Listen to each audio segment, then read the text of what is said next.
Welcome back to the channel, Upcyclers. Today it is everybody's favorite kind of video. It is a PSA reveal. This is a short one, should be a pretty quick video. It's just 5 cards. This was a value order, but what is interesting about this order is 3 of these cards are cards that were cracked out of other slabs and sent back into PSA.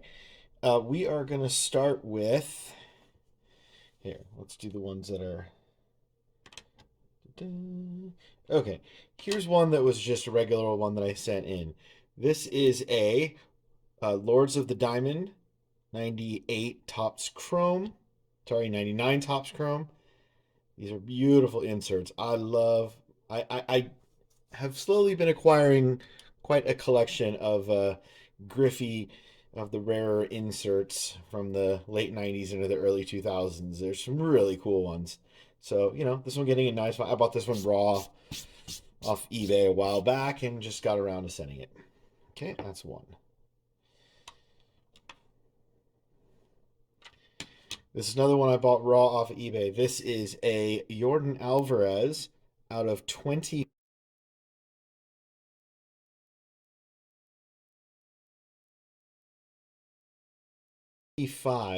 This is the 1985 Topps Chrome. It's a color match with the Astros. This is just a really cool looking card. And it got a 10. So I have a feeling that's a pretty good, pretty valuable card. I don't remember off the top of my head what I paid for it raw, but surely it's worth more than a 10. Now we're going to get to the ones. Okay.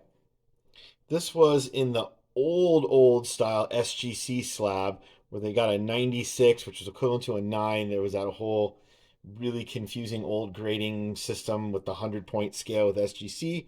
I got a really good deal on it because it was this weird old slab, so I cracked it. This is the Topps Chrome Ichiro, Topps Chrome traded Ichiro rookie, and it got a 9, as expected. That's what it should have got.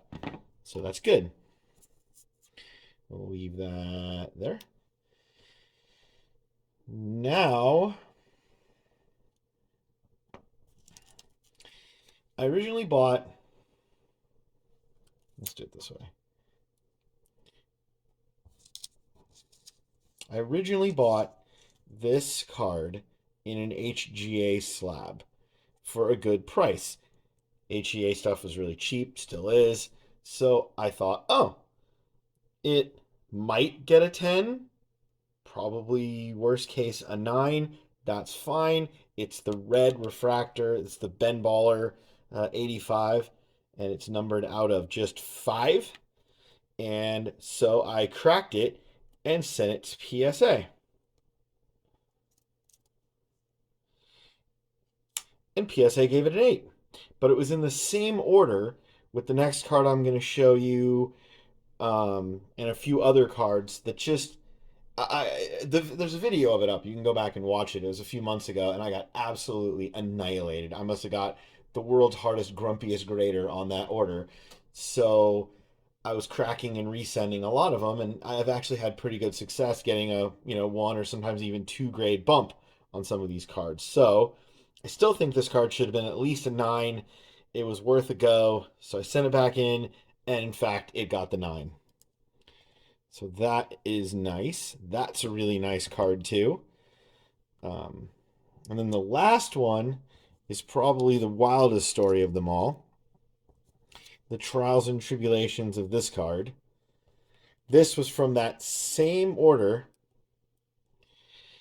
with the Ben Baller and a few other cards. Again, you can go back and look at it.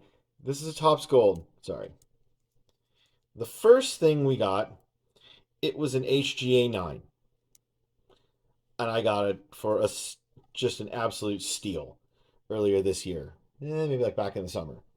Thinking I would crack it, send it, hope it gets a 9. Maybe by some miracle I would get lucky and pull a 10. But more than likely I was expecting just to cross over to a 9, which would have raised the value on it by several $100s. And I'm like, cool, great, no problem. And it comes back a 6. I think you remember that video. Or I think in the video I even took like an old vintage card that was a 6 and I held it up next to this, and a lot of people agreed with me that there's no way this card was a 6. So I cracked it and sent it back, and it got a 7. So it just goes to show you that there is certainly a human element in grading, and that's for darn sure. There is variance from company to company, there's variance from employee to employee on any given day, even at the same company. So, if you really feel strongly that a grade is wrong and it should be higher, crack it and send it back in. Or if you're at a card show or a shop or whatever, you're making a trade and you see a card that you're like, man, that has got to be like the cleanest looking, 7 or 8 or 9 I've ever seen before. I wonder, yeah, it might be worth it to buy it, crack it, and send it in and see what happens. Especially if you're looking at grading companies not PSA, just because at least right now, at the time of recording this video in early 2023, there is a ridiculous premium in the secondary market on PSA slab cards. I don't agree with it. I don't think they do nearly a good enough job. Like, if all their grading was just perfect and they were never wrong, and the other companies had all kinds of other problems and they truly were the best, then yeah, their slab should command more money in the secondary market, but they're just simply not. They're no better or worse than anybody else. And in fact, I'd make the argument that other companies, like SGC and CSG, might do a better job of grading, more consistently at least. And they certainly have CSG. And if you watch my last video about my experiment with tag, they have much better looking slabs and labels and stuff. So I don't understand it. When I'm looking for cards for my personal collection, I tend to look at not PSA labels because you're getting a huge discount. And if I ever want to sell them, I could just move them over into a PSA slab. Anyway, I hope you're having a great day. Thank you so much for watching. If you enjoy this kind of content, please do like, subscribe, check me out on Instagram, the San Diego Upcycler. And yeah, have a great day, and I'll see you in the next one. Take care.